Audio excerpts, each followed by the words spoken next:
What's good, y'all? So I don't know about you guys, but I love watching basketball. You know, the Knicks are my main team. I've watched probably 90% of their games this season.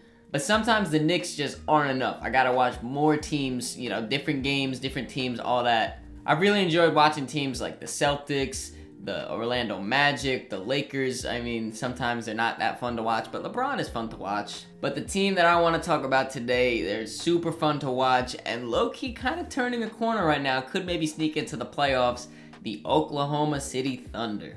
The Thunder just have a bunch of likable guys on their roster. You know, they got guys like Shai, of course, Josh Giddey, Lou Dort, the Dort Chamber. You know, Poku is there. They got the Jalen Williams, both of them, J.Dub and J. Will. They have countless of guys that you really love to root for.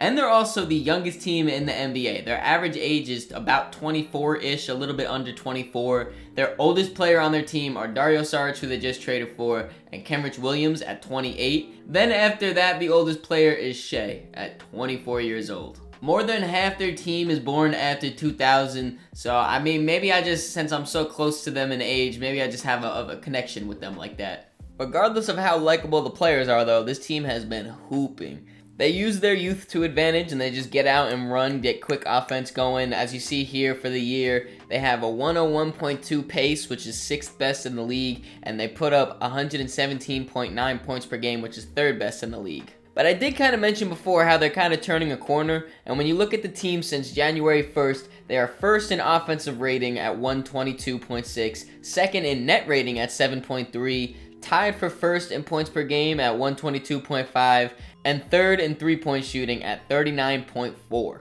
You know, obviously Shai is an all-star this season, so he's very consistent for them, a very big piece of what they're doing. But beyond that, it's kind of just a little bit from here, and just everyone collectively on the super young team just puts in work and gets the job done. That being said, though, let's take a look at the all-star Shai Gilgeous-Alexander. First-time all-star for him this season, averaging career high in points at 30.8. Got 5 rebounds and 6 assists on top of that, shooting 51% from the field, 34% from 3, and averaging a steal and a half and an entire block at the guard position. I don't think I really need to say this, but Shai has been hooping this season for the Thunder. Like I mentioned before, he's a first-time All-Star this season, and part of that is because he is 5th in scoring in the whole league with his 30.8 points per game. But Shai doesn't really score like a lot of these other people, though. You know, usually it's a healthy amount of threes, free throws, layups, and dunks. You know, just a wide variety of this. Shai just gets to the basket. He shoots 2.6 threes per game and makes just barely under one of them. And in this day and age, 2.6 threes is nothing. The only players that shoot less threes than him in the top 20 in scoring are DeMar DeRozan and Nikola Jokic. And they're a lot further down on that list. They're closer to 20, and Shai is 5th. He's top 5. That being said, though, Shai has also improved his free throw ability, both getting to the line. He gets there about 10.5 times a game. And also his percentage from there, shooting 91% from the free throw line. But where his real bread and butter for the scoring is really at the rim and in the close mid-range. A little over 80% of Shai's shots come from 0 feet away from the basket, which is obviously a layup or a dunk, and out to 16 feet away from the basket. He's shooting a very efficient 54% from the field in that range, while shooting 68% at the rim. And now on the defensive side of the ball, he's the only guard in the NBA to average at least a full block, and he's averaging 1.1. And then he's also only one of 3 players, it's him, Joel Embiid, and Jaren Jackson Jr., to average a full steal and a full block. I'd say he's in pretty good conversations right there. And then off the court, of course, you know, that's kind of where part of the fandom comes from, is the fan of the players more than the team. Shai's Instagram, man, he's one of the best follows I have on Instagram right now, if I'm being honest. Between the fit pics where he put that shit on respectfully, then the slideshows of some memes in there, and then the captions, oh my god. If you haven't blessed yourself by seeing some of Shai's captions on Instagram, make sure you go check those out. Of course, though, it is not just Shai doing his thing over there in LKC. Big part, but it's not just him. Another big part of the Thunder's succession, it comes from second-year guard slash wing slash whatever they really want to use him as, Josh Giddey. Josh is having himself a very good season so far, averaging 16 points, 8 rebounds, and 6 assists on some much improved efficiency. Here's a look at some of Josh's shooting percentages from his rookie season last year compared to so far this season. And as you see, it's improvement across the board, with some of them improving a whole lot, going from 42% from the field to 49% from the field. The three-point jumped up, still can use a lot of improvement, but, still jumped up a lot. His effective field goal percentage going up, even the two-pointers are going up. Literally across the board, the efficiency has gone up for Giddey. One of the reasons that I think helped Josh be more efficient this season is he's just playing overall closer to the basket. That's his strength. At his big 6'8" frame, he's not the bulkiest guy in the league, but still 6'8", that's tall no matter where you are in the NBA. 67% of his shots come from 0 to 10 feet away from the basket. Again, that's just a lot of layups. Not too many dunks for Josh this season, but a lot of layups, a lot of just close floater and push shots, stuff like that. Just super close mid-ranges. And he's shooting a very efficient 56% on those shots. He's also taking less threes compared to last season, and as you saw, that's helped him improve his three-point percentage. And with all this improvement on his own game and his shot making, he still has the highest assist percentage on the OKC Thunder at 28.5%. Last season, Josh made the all-rookie team for the Thunder, and it's looking like this season they might have another one make the all-rookie team. And of course, I'm talking about J.Dub right here, one of the Jalen Williams that the OKC Thunder have drafted this season. He's putting up a very good rookie campaign, averaging 12 points, 4 rebounds, and 3 assists. Shooting the ball pretty efficiently from 3, he would like to improve, but he is just a rookie. We'll give him some slack. Overall, though, 51% from the field, and then also on the defensive side of the ball, super active, averaging 1.2 steals per game. It just feels like every time that J.Dub touches the court, it's just super high energy minutes from him. He's cutting hard. He's playing hard defense, staying in front of his man, getting in the passing lanes, running out in transition. He just does all the little things. I love watching that. And he came into the league being a fantastic finisher. He's shooting 73% on dunks and layups. And I know you might be thinking, yeah, dunks and layups, that's the easiest shot in basketball. But 73% on contested layups, obviously shot blockers in there. You got people playing defense on you. 73% is fantastic. The Thunder really found a diamond in the rough here with J.Dub. He was the 12th overall pick, and right now he is 3rd on the rookie ladder on NBA.com. Me personally, I think he is a lock to make an all-rookie team. And then before I mention, make sure you follow Shai on Instagram. He's one of the best Instagram follows. Make sure you follow J.Dub too, because he be in Shai's comments and he's hilarious, man. Moving on from him though, one of the biggest commodities that every single NBA team wants right now is a 3-and-D wing. And the Thunder have that, kinda.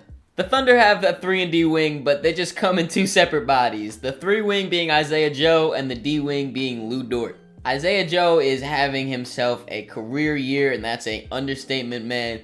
8 points, 2 rebounds, 1 assist, shooting 47% from the field, and most importantly, 45% from 3, while shooting just under 5 attempts per game. And then Mr. Luguentz Dort is having a career year efficiency-wise, putting up 14 points per game, 4 rebounds, 2 assists, while shooting career highs in 41% from the field and 36% from 3. And Lu Dort isn't really a steal type of guy when it comes to his lockdown defense. He'll just not let you get past his big body. But with that being said, he is averaging a career high 1 steal per game. So I'm going to start off by talking about the 3 wing right now, Isaiah Joe. He emerged out of nowhere, man. I don't think I speak for myself by saying I did not expect Isaiah Joe to have the season he's having right now. Last season, he got waived by the 76ers. The Thunder just picked him up on a whim, seeing, what they got with him. And boy, did he show out. You guys just seen his stats, of course, amazing stuff for him. 45% from 3, that's 2nd in the whole league, only behind Malcolm Brogdon, and he's only behind him by 0.2%. And with his 3-point shot being such a weapon in both scoring gravity and of course shot making, it has put him at 2nd in offensive win shares and offensive box plus minus on the Thunder, only behind Shai. And now to talk about the D wing, I don't know if I have to say pause on that, Lu Dort. I do want to put some respect on Lu Dort's name right here. He is improving offensively, as you've seen, career highs and efficiencies, and he's shooting a decent amount of threes. 5.3 attempts per game is not bad, shooting 36%. It's about league average. But where his value really comes from and where he earned his contract is his defense, man. He is one of the best, if not the best, point of attack defenders. Only being 6'3", but as you just seen in the pictures and you see in his play style, he is solid, man. Super solid, super strong defender. Just the way he works over and around screens, just navigates them like it's nothing. Just keeps his strong body in front of the other person that he's defending. It's impeccable, man. He really bothers the opposing ball handlers. You know, one game they'll be versing the Hawks and he'll go guard Trae Young from pick him up on half court. Then the next game they'll play the Lakers and he'll guard LeBron and catch him in the post and body up with him. He's just super versatile. You know, the one thing that's lacking and holding him back is his height, of course, only being 6'3", but he can seriously guard 1 through 3. And the Thunder are having this much success while missing two pretty important pieces to their team. Of course, as you guys know, second overall pick Chet Holmgren missed this entire season and will continue to miss this entire season because of his foot injury. But on a better note, Poku should be returning on his injury soon, hopefully. Before he got injured, he was putting up fantastic numbers, having a career season really, averaging 8.8 points, 5 rebounds, 2 assists, career highs on efficiencies, 44% from the field, 38% from 3, and a career high 1.3 blocks per game. Poku got injured in late December. He fractured something in his left knee. There's no real timetable on his return. Back then they said 6 weeks, but he still has no timetable currently right now. He is back to, moving around doing light shooting. I think I've seen a report on that. But again, no timetable for his return, and it sucks too because he was really carving himself out a real role this year. He started in 25 out of the 31 games he played. As you just saw, he's getting way more efficient with his shot, getting better on defense too. He's second in defensive box plus minus, only behind Shai. Really hoping for his return, for him to come back healthy and keep, hitting that stride that he really started to hit this season. And then of course Chet. It sucks so much that he got hurt. He fractured his foot in the Pro-Am game in Seattle against LeBron James. Me personally, I'm super high on Chet. I think he's going to be fantastic. A lot of people question his weight and, if he got to get stronger or whatever. I think he's going to be fine. I think he's going to come in and give them some much needed center minutes to start. Then he's also going to defend the rim, block some shots, grab rebounds, stretch the floor. He's got the whole package really, and they're gonna very much enjoy seeing him on the court next season again. With that being said, a core of Shai, Josh Giddey, J.Dub, and Chet, things can get real scary real fast with that. And then on top of that, they have Sam Presti as their GM, so they have 17 first-round picks and 17 second-round picks from the 2023 draft till the 2029 draft. Needless to say, the Thunder have a bright future out there in OKC. If you guys enjoyed this video, make sure you leave it a like, subscribe so you don't miss the next one. In the description, there'll be links to all my social medias, so make sure you follow me on all those to keep up to date with me. Catch y'all.